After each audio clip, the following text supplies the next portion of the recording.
Hey y'all, we're gonna hop right into it. Just quickly before this chapter begins, I looked up a few words that I wasn't sure if I was pronouncing them correctly. Feel free to let me know in the comments. Specifically, Verokana and Miter. Miter, I'm sure of. Verokana or Verokana, I'm not positive. So if anyone has any insight into that, I will gladly accept it. Um, but yeah, I'll take a sip of my tea and we'll start.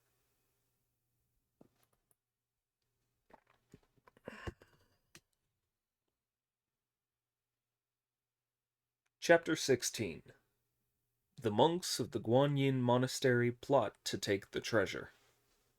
The monster of the Black Wind Mountain steals the cassock.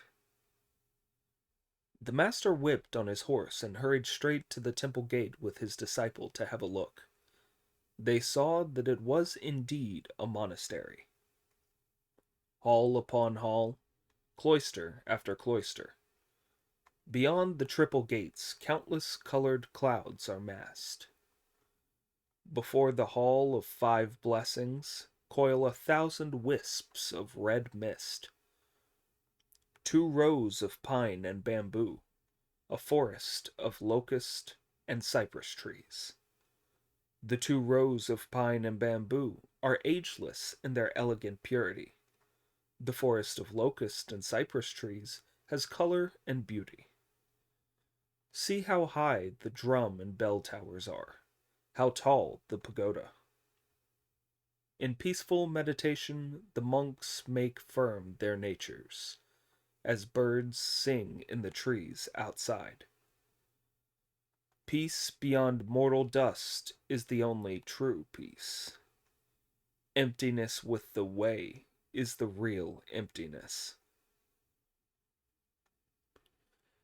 As the poem goes, a supreme Jetavana hidden in a green valley. A monastery set in scenery unbeaten in the world.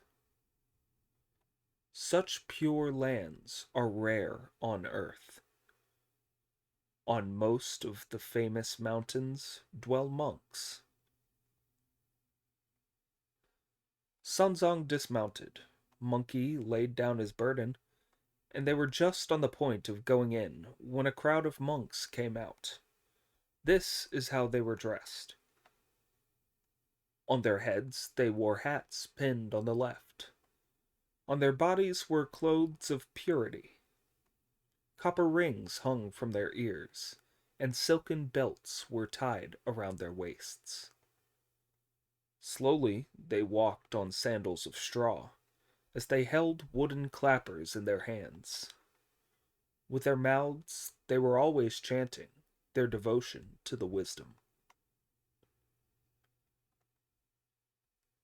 When Sanzong saw them, he stood respectfully beside the gate and greeted them. A monk hastily returned his greeting and apologized for not noticing them before. "Where are you from?" he asked. "Please come to the abbot's rooms and have some tea."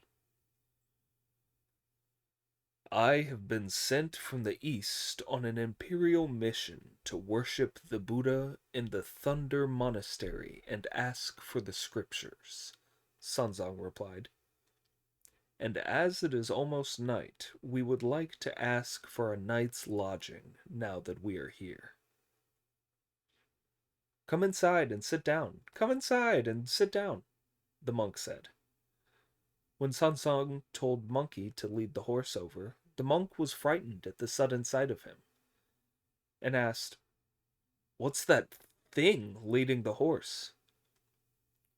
"Keep your voice down," Sanzong urged. "Keep your voice down. He has a quick temper, and if he hears you referring to him as that thing, he'll be furious. He's my disciple." The monk shuddered and bit his finger as he remarked, "Fancy taking a monstrously ugly creature like that for a disciple." "He may not look it," Sunzong replied, "but ugly as he is, he has his uses." The monk had no choice but to go through the monastery gate with Sanzong and Monkey, and inside they saw the words, Chan Monastery of Guanyin, written in large letters on the main hall. Sanzong was delighted. I have often been the grateful beneficiary of the Bodhisattva's divine mercy, he exclaimed, but I have not yet been able to kowtow to her in thanks. To worship her in this monastery will be just as good as seeing her in person. On hearing this, the monk, ordering a lay brother to open the doors, invited Sanzong to go in and worship. Monkey tethered the horse, put down the luggage, and went up into the hall with Sanzong, who prostrated himself and put his head on the floor before the golden statue.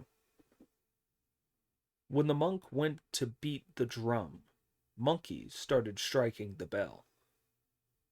Sanzong lay before the image, praying with all his heart, and when he had finished, the monk stopped beating the drum.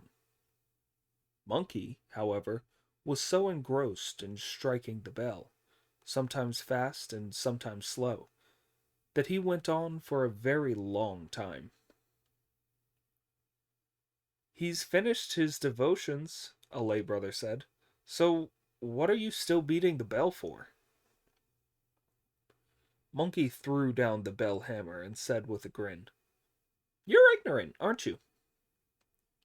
Whoever is a monk for a day strikes the bell for a day. That's me. By then, all the monks in the monastery, senior and junior, as well as the abbot and his assistant, had been so startled by the wild noises from the bell that they all came crowding out to ask what savage was making such a din with the bell and the drum. Monkey jumped out and cursed them. Your grandfather, Sun Wukong, was having some fun.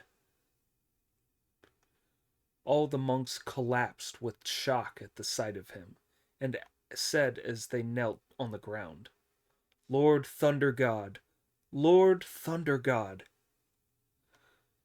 The Thunder God is my great-grandson, Monkey replied. Get up, you've nothing to fear. I'm a lord from the land of the great Tang Empire in the east. All the monks bowed to him, and could not feel easy until Sanzong appeared. Please come and drink tea in my rooms, said the abbot of the monastery. The horse was unloaded and led off, while they went round the main hall to a room at the back, where they sat down according to their seniority. The abbot gave them tea and arranged for food to be brought, and after the meal it was still early. As Sanzong was expressing his thanks, 2 servant boys appeared behind them, supporting an aged monk. This is what he looked like. A Vairocana mitre on his head, topped with a gleaming cat's eye jewel. On his body, a gown of brocade, edged with gold-mounted kingfisher feathers. A pair of monkish shoes studded with the 8 treasures. A walking stick inlaid with clouds and stars. A face covered with wrinkles, like the old goddess of Mount Li. A pair of purblind eyes, like the dragon king of the eastern sea. His mouth can't keep out the wind, as his teeth have gone. His back is bent because his muscles are stiff. The patriarch has come, the monks all said. Sanzong bowed low to him in greeting and said, Your disciple pays his respects, venerable abbot. The aged monk returned his greeting, and they both sat down. The youngsters have just told me that gentlemen have come from the Tang Empire in the east, he said. So I have come out to see you. Please forgive us for blundering into your monastery so rudely, Sanzong replied. Don't put it like that, the aged monk said, going on to ask, how long a journey is it from the eastern lands to here? It was over 1,600 miles from Chang'an to the double boundary mountain, where I took on this disciple, Sanzong replied. We traveled on together through the land of Kami, and as that took 2 months, we must have covered getting on for another 2,000 miles before reaching here. Over 3,000 miles, said the aged monk. I have spent a life of piety, and have never been outside the monastery gates. So you could really say that I have been looking at heaven from the bottom of a well, and call mine a wasted life. How great is your age, venerable abbot? Sanzong asked. In my stupid way, I have lived to be 270, the old monk replied. Then you're my 10,000th grandson, put in Monkey. Talk properly, said Sanzong, glaring at him. Don't be so disrespectful and rude. How old are you, sir? The aged monk asked. I don't venture to mention it, Monkey replied. The aged monk then thought that he must have been raving, so he put the matter out of his mind, said no more about it, and ordered tea to be brought for them. A young page brought in 3 cloisonne teacups on a jade tray the color of mutton fat, and another carried in a white alloy teapot from which he poured out 3 cups of fragrant tea. It had a better color than pomegranate blossom, and its aroma was finer than cassia. When Sanzong saw this, he was full of praise. What splendid things, he said. What splendid things. Wonderful tea in wonderful vessels. They're not worth looking at, the old monk replied. After all, sir, you come from a superior and heavenly court, and have seen many rare things in your wide travels. So how can you give such exaggerated praise to things like that? What treasures did you bring with you from your superior country that I could have a look at? I'm afraid our eastern land has no great treasures, and even if it did, I would have been unable to bring them on so long a journey. Master, put in Monkey, who was sitting beside him, isn't that cassock I saw in our bundle the other day a treasure? Why don't I take it out for him to see? When the monks heard him mention the cassock, they smiled sinister smiles.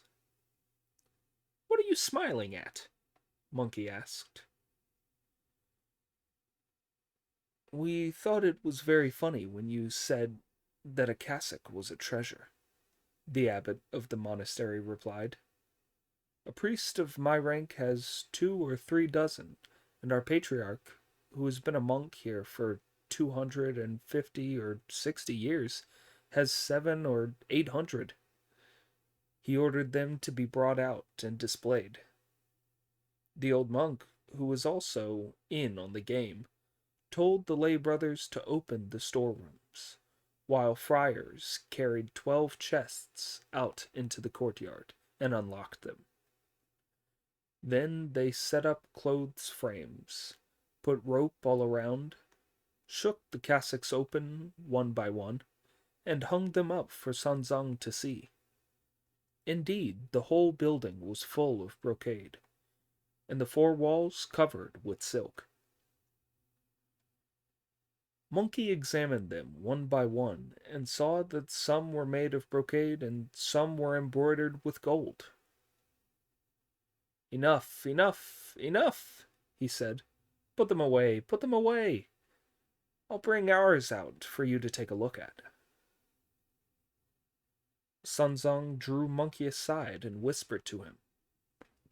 Disciple, never try to compete with other people's wealth. You and I are alone in this foreign land, and I'm afraid that there may be trouble. What trouble can come from letting him look at the cassock? Monkey asked. You don't understand, Sunzong replied. The ancients used to say, don't let greedy and treacherous men see rare or amusing things. If he lays his eyes on it, his mind will be disturbed, and if his mind is disturbed, he's bound to start scheming. If you were cautious, you would only let him see it if he'd insisted. But as it is, this is no trifling matter, and may well be the end of us. Don't worry, said Brother Monkey. I'll look after everything. Watch as, without another word of argument, he rushes off and opens the bundle, which is already giving off a radiant glow. It still had 2 layers of oiled paper round it, and when he removed it to take out the cassock and shake it open, the hall was bathed in red light, and clouds of colored vapors filled the courtyard. When the monks saw it, their hearts were filled with delight, and their mouths with praise. It really was a fine cassock, hung with pearls of unrivaled quality, studded with Buddhist treasures infinitely rare. Above and below a dragon pearl beard sparkles, on grass cloth edged with brocade. If it is worn, all demons are extinguished. When donned, it sends all monsters down to hell. It was made by the hands of heavenly immortals, and none but a true monk should dare put it on. When the aged monk saw how rare a treasure it was, his heart was indeed disturbed. He went up to Sanzong and knelt before him. My fate is indeed a wretched one, he lamented, tears pouring down his cheeks. Sanzong helped him to his feet again and asked, Why do you say that, venerable patriarch? You have unfolded this treasure of yours, sir, the aged monk replied, when it is already evening, so that my eyes are too dim to see it clearly. That is why I say my fate is wretched. Send for a candle and take another look, Sanzong suggested.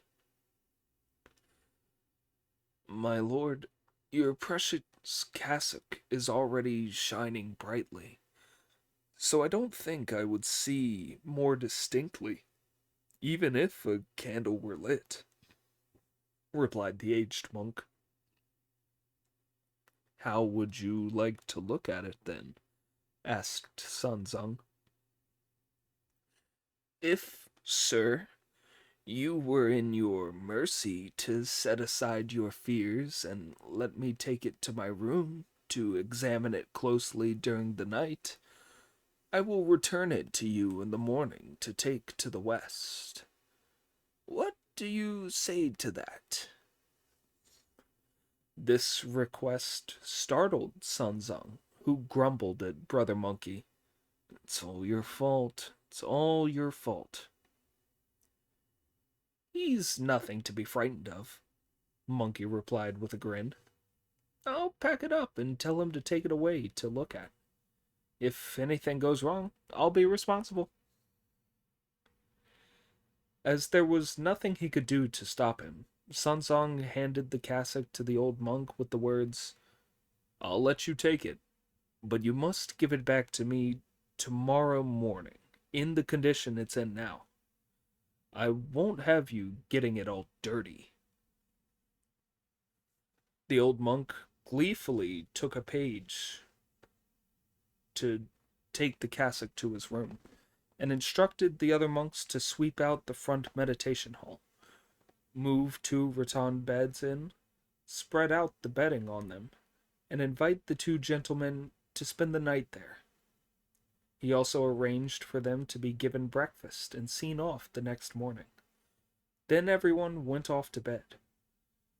Sanzang and his disciple shut the doors of the meditation hall and went to sleep.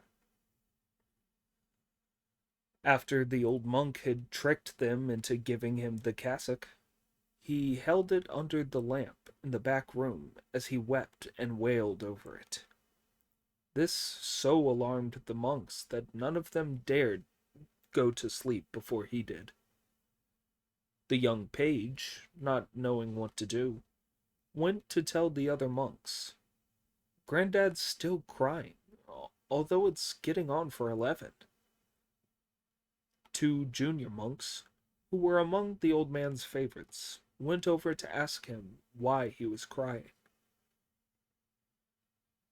"I'm crying because my accursed fate won't allow me to see the Tang priest's treasure," he said, to which they replied, "Granddad, in your old age you have succeeded. His cassock is laid before you, and all you have to do is open your eyes and look. There's no need for tears." "But I can't look at it for long," the aged monk answered. "I'm 270 this year, and I've collected all those hundreds of cassocks for nothing. However am I to get hold of that one of his? However am I to become like the Tang priest?" "Master, you've got it all wrong," the junior monk said. "The Tang priest is a pilgrim far from home. You should be satisfied with your great seniority and wealth. Why ever would you want to be a pilgrim like him?" "Although I live at home and enjoy my declining years, I've got no cassock like his to wear," the aged monk replied. "If I could wear it for a day, I would close my eyes in peace. I'd be as happy as if I were a monk in my next life." "What nonsense," the junior monk said. "If you want to wear his cassock, there'll be no problem about that. We'll keep him for another day tomorrow, and you can wear it for another day. Or we can keep him for 10 days, and you can wear it for 10 days. So why get so upset about it?" "Even if we kept him for a year," the old monk replied, "I'd only be able to wear it for a year, which wouldn't bring me any glory. I'll still have to give it to him when he went. I can't keep him here forever." As they were talking, a young monk called Broad Wisdom spoke out. "Granddad," he said, "if you wanted for a long time, that's easy to arrange too." "What brilliant idea have you got, child?" the aged monk asked, cheering up. "That Tang priest and his disciple were so exhausted after their journey that they are both asleep by now," Broad Wisdom replied. "If we arm some strong monks with swords and spears to break into the meditation hall and kill them, they could be buried in the back garden, and nobody but us will be any the wiser. This way we get their white horse and their luggage as well as the cassock, which will become an heirloom of the monastery. We would be doing this for posterity." The old monk was very pleased with this suggestion, and he wiped the tears from his eyes as he said, "Very good, very good. A marvelous plan." Another young monk called Broad Plans, a fellow student of Broad Wisdom's, came forward and said, "This plan's no good. If we are to kill them, we'll have to keep a sharp eye on them. That old pale-faced one looks easy enough, but the hairy-faced one could be tricky. And if by any chance we fail to kill him, we'll be in deep trouble. I have a way that doesn't involve using weapons, but I don't know what you'll think of it. What do you suggest, my child? The aged monk asked. In my humble opinion, he replied, we should assemble the head monks of all the cells, senior and junior, and get everyone to put a bundle of firewood outside the meditation hall. When it's set alight, those two will have no escape, and they'll be burnt to death together with their horse. Even if the people who live around this mountain see the blaze, they'll think that those two burnt down the meditation hall by carelessly starting a fire. This way, they'll both be burnt to death, and nobody will know how it happened. Then the cassock will become our monastery's treasure forever. All the monks were pleased with this suggestion, exclaiming, Great, great, great! An even better plan. The head of every cell was told to bring firewood, a scheme that was to bring death to the venerable and aged monk, and reduce the Guanyin monastery to ashes. Now, there were 70 or 80 cells in the monastery, and over 200 junior and senior monks. They shifted firewood all night, piling it up round the meditation hall so that there was no easy way out, and prepared to set it alight.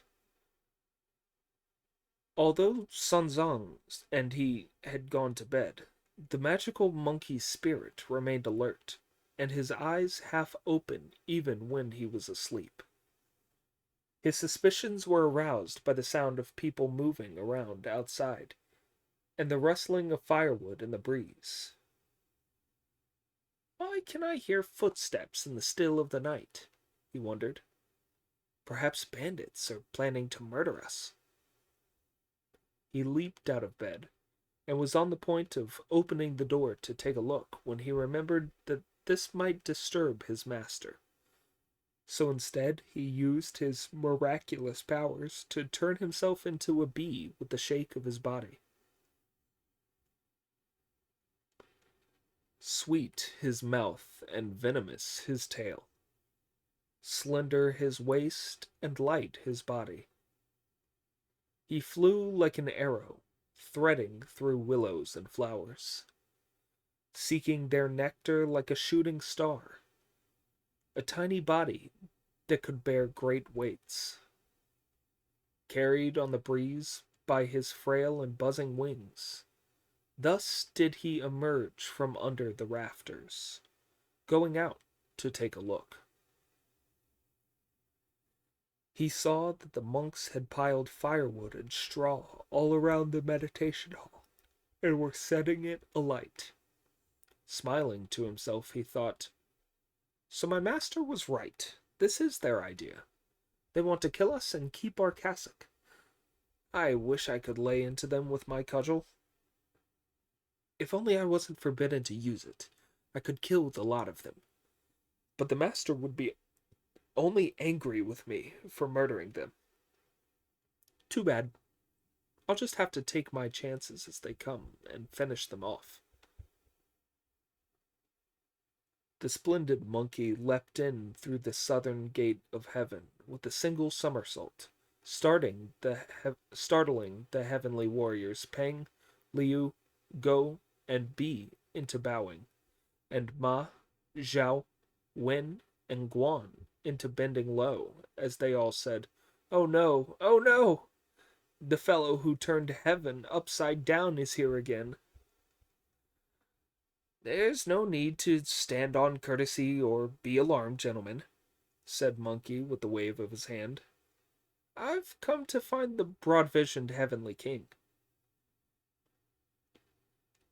Before the words were out of his mouth, the Heavenly King was there, and greeting Monkey with, "Haven't seen you for ages."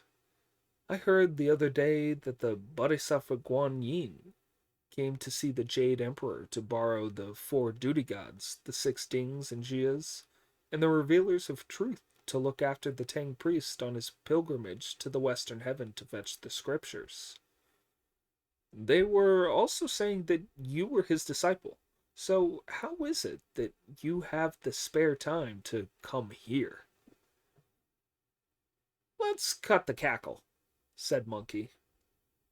The Tang priest has run into some villains who have started a fire to burn him to death. It's very urgent, which is why I've come to ask you for the loan of your anti-fire cover to save him with. Fetch it at once. I'll bring it straight back.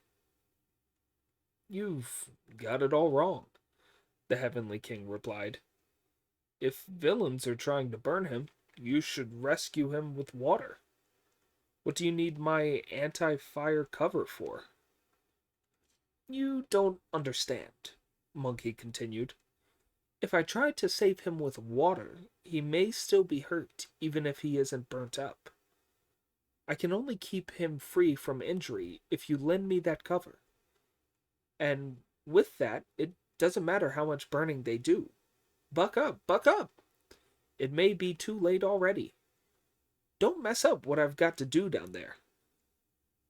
You monkey, said the Heavenly King with a laugh.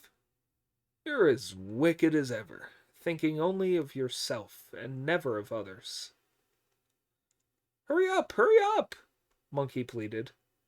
You'll ruin everything if you go on nattering. The Heavenly King, no longer able to refuse, handed the cover over to Monkey.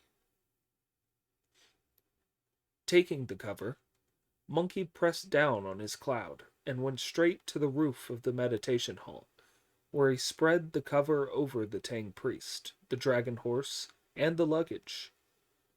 Then he went to sit on top of the aged monk's room to protect the cassock. As he watched them starting the fire, he kept on reciting a spell and blew some magic breath towards the southwest, at which a wind arose and fanned the flames up into a wild and roaring blaze. What a fire! Spreading black smoke, leaping red flames. The spreading black smoke blotted out all the stars in the sky. The leaping red flames made the earth glow red for hundreds of miles. When it started, it was a gleaming golden snake. Later on, it was a spirited horse. The three spirits of the south showed their might. The fire god, Quilu, wielded his magic power. The bone-dry kindling burned ferociously, as when the Emperor Suiren drilled wood to start a fire. Flames leapt up from the boiling oil before the doors, brighter than when Lord Laozi opened his furnace. As the cruel fire spreads, what can stop this willful murder? Instead of dealing with the disaster, they abetted it. As the wind fanned the fire, the flames flew many miles high. As the fire grew in the might of the wind, sparks burst through the 9 heavens, cracking and banging like firecrackers at the end of the year, popping and bursting like cannon fire in battle. None of the Buddha statues could escape the blaze, and the guardian gods in the eastern court had nowhere to hide. It was fiercer than the fire attack at Red Cliff, or the burning of the Yipang Palace. A single spark can start a prairie fire. In a few moments, the raging wind had blown the fire up into an inferno, and the whole Guanyin monastery was red. Look at the monks as they move away boxes and baskets, grabbing tables and carrying cooking pots on their heads. The whole monastery was full of the sound of shouting and weeping. Brother Monkey protected the abbot's rooms at the back, and the anti-fire cover covered the meditation hall in front. Everywhere else, the fire raged, its red flames reflected in the sky, and its dazzling brightness shining through the wall. When the fire broke out, all the animals and devils of the mountain were disturbed. 7 miles due south of the Guanyin Monastery was the Black Wind Mountain, on which there was a Black Wind cave. In this cave, a monster awoke and sat up. Seeing light streaming in through his window, he thought it must be dawn, but when he got up to take a better look, he saw a blazing fire to the north. "Blimey!" the monster exclaimed with astonishment. "Those careless monks must have set the Guanyin Monastery on fire. I'd better go and help them." The good monster leapt off on a cloud and went down below the smoke and flames that reached up to the sky. The front halls were all empty, and the fire was burning bright in the cloisters on either side. He rushed forward with long strides. It was just calling for water when he noticed that the rooms at the back were not burning, as there was someone on the roof keeping the wind away. The moment he realized this and rushed in to look, he saw a magic glow and propitious vapors coming from a black felt bundle on the table. On opening it, he found it contained a brocade cassock that was a rare treasure of the Buddhist religion. His mind disturbed by the sight of this valuable object, he forgot about putting out the fire or calling for water and grabbed the cassock, which he made off with in the general confusion. Then he went straight back to his cave by cloud. The fire blazed on till dawn before burning itself out. The undraped monks howled and wailed as they searched through the ashes for iron and bronze, and picked over the cinders to find gold and silver. Some of them thatched shelters in what remained of the frames of the buildings, and others were rigging up pots to cook food at the bases of the exposed walls. We will not describe the weeping, the shouting, and the confused hubbub. Brother Monkey grabbed the anti-fire cover, took it back to the southern gate of heaven with a single somersault, and returned it to the broad-visioned heavenly king with thanks. "Great sage," said the heavenly king as he accepted it. "You are as good as your word. I was so worried that if you didn't give me back my treasure, I'd never be able to find you and get it off you. Thank goodness you've returned it." "Am I the sort of bloke who'd cheat someone to his face?" asked Monkey. "After all, if you return a thing properly when you borrow it, it'll be easier to borrow it next time." "As we haven't met for so long, why don't you come into the palace for a while?" said the heavenly king. "I'm no longer the man to sit on the bench till it rots, talking about the universe," Monkey replied. "I'm too busy now that I have to look after the Tang monk. Please excuse me." Leaving with all speed, he went down on his cloud and saw that the sun was rising as he went straight to the meditation hall, where he shook himself, turned into a bee, and flew in. On reverting to his true form, he saw that his master was still sound asleep. "Master, get up, it's dawn," he called. Sanzong woke up, rolled over, and said, Yes, so it is. When he had dressed, he opened the doors, went outside, and saw the walls reddened and in ruins, and the halls and towers gone. Goodness! He exclaimed in great astonishment. Why have all the buildings disappeared? Why is there nothing but reddened walls? You're still asleep, Monkey replied. There was a fire last night. Why didn't I know about it? Sanzong asked. I was protecting the meditation hall, and as I could see, you were asleep, master. I didn't disturb you. Monkey replied. If you were able to protect the meditation hall, why didn't you put out the fire in the other buildings? Sanzong asked. Monkey laughed. I'll tell you, master. What you predicted actually happened. They fancied that cassock of yours and planned to burn us to death. If I hadn't noticed, we'd be bones and ashes by now. Did they start the fire? Asked Sanzong, who was horrified to learn this. Who else? Replied Monkey. Are you sure that you didn't cook this up because they were rude to you? Sanzong asked.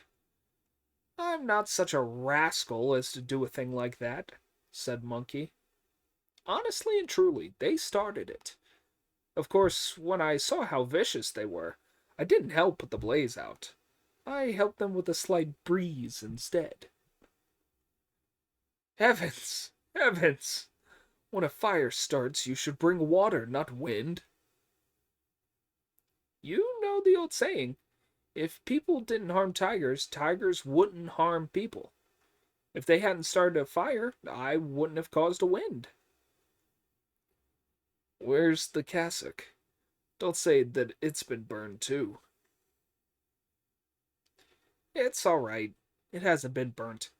The abbot's cell where it was kept didn't catch fire. I don't care what you say. If it's come to any harm, I'll recite the spell till it kills you. Please don't do that, pleaded Monkey desperately. I promised to bring that cassock back to you. Wait while I fetch it for you, and then we'll be on our way. With Sanzong leading the horse and Monkey carrying the luggage, they went out of the meditation hall and straight to the abbot's lodgings at the back. When the grief-stricken monks of the monastery suddenly saw a master and disciple emerge with horse and luggage from the meditation hall, they were terrified out of their wits and screamed, "The avenging ghosts have come to demand our lives!" What do you mean, avenging ghosts coming to demand your lives? Monkey shouted. Give us back our cassock at once.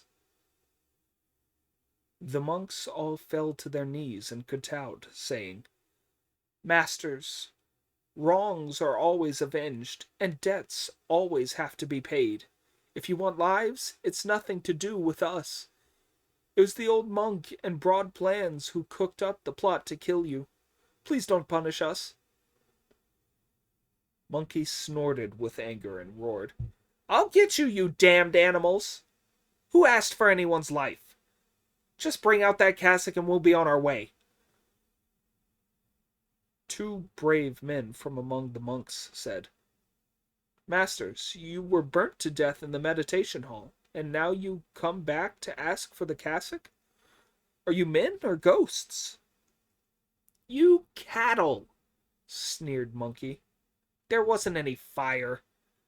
Go and look at the meditation hall, and we'll see what you have to say. The monks rose to their feet, and when they went forward to look, they saw that there was not even the slightest trace of scorching on the door and the window frames. The monks, now struck with fear, realized that Sanzong was a divine priest and Monkey a guardian god.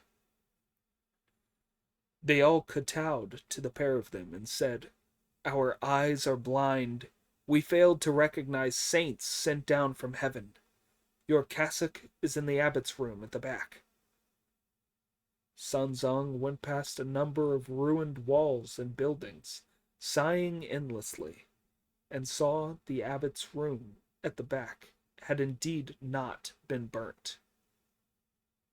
The monks all rushed in, shouting, "Granddad, the Tang priest is a saint, and instead of being burnt to death, he's wrecked our home. Bring the cassock out at once and give it back to him." Now the old monk had been unable to find the cassock, which, coming on top of the destruction of the monastery, had him distraught with worry. When the monks asked him for it, he was unable to reply.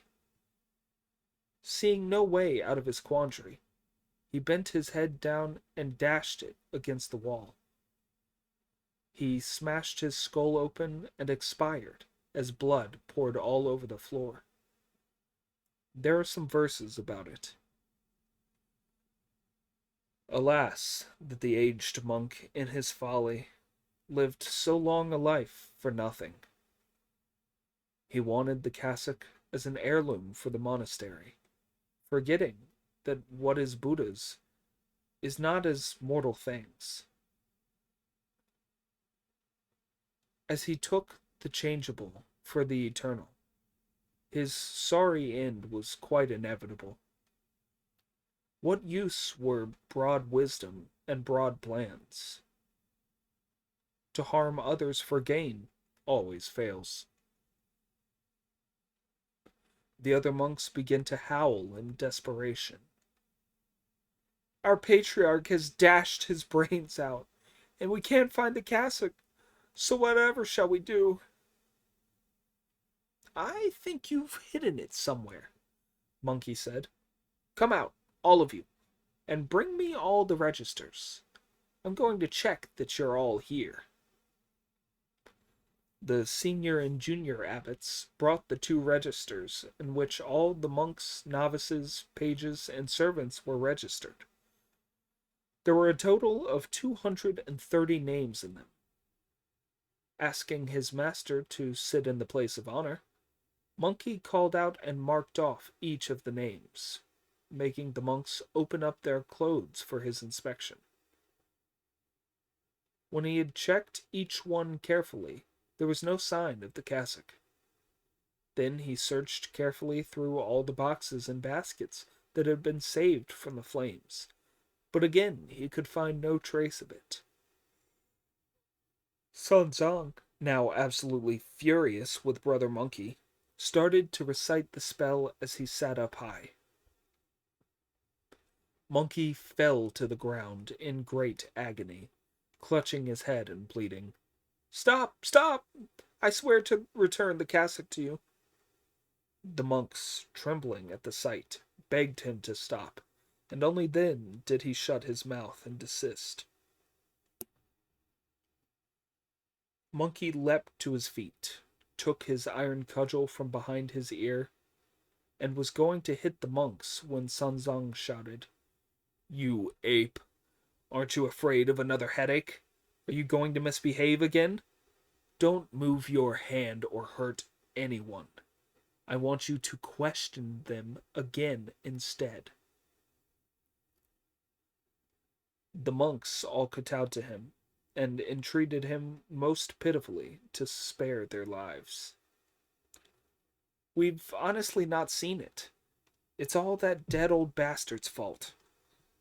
After he saw your cassock yesterday evening, he cried till late into the night, not even wanting to look at it, as he worked out a plan by which it could belong to the monastery forever.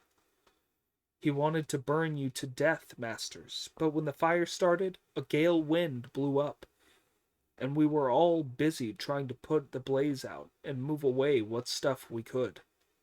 We don't know where the cassock went."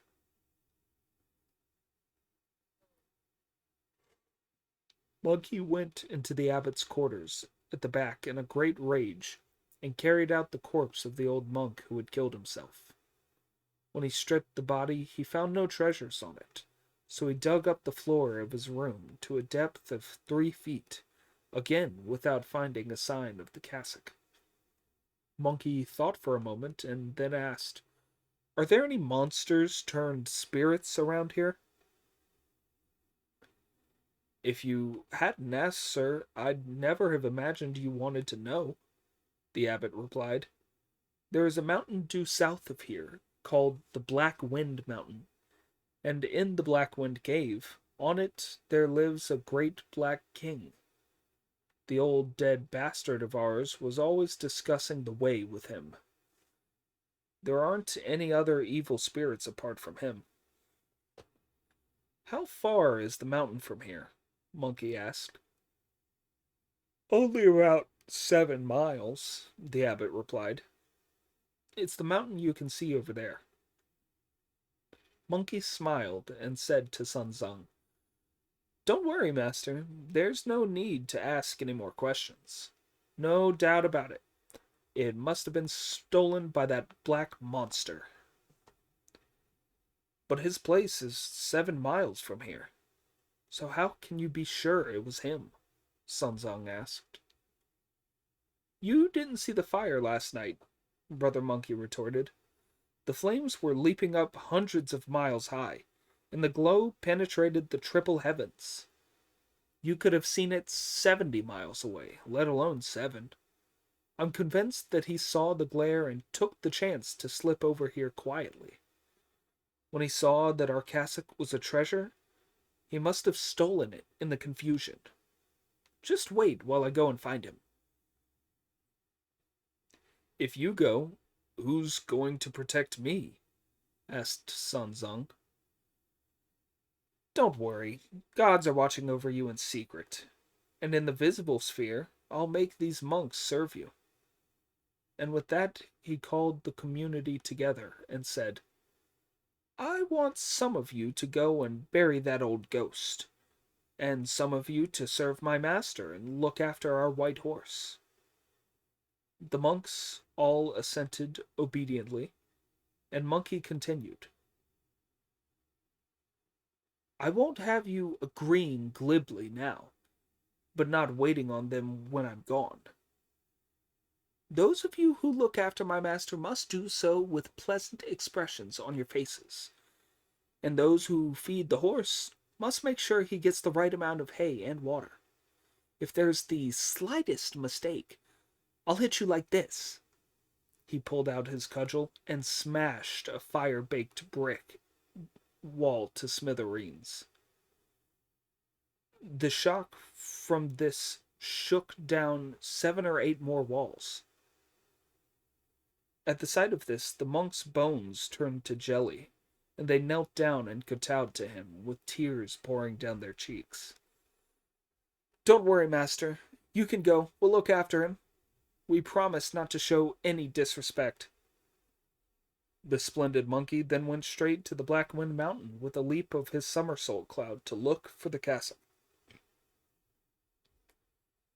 The golden cicada left the capital in search of the truth, leaning on his staff as he went to the distant west.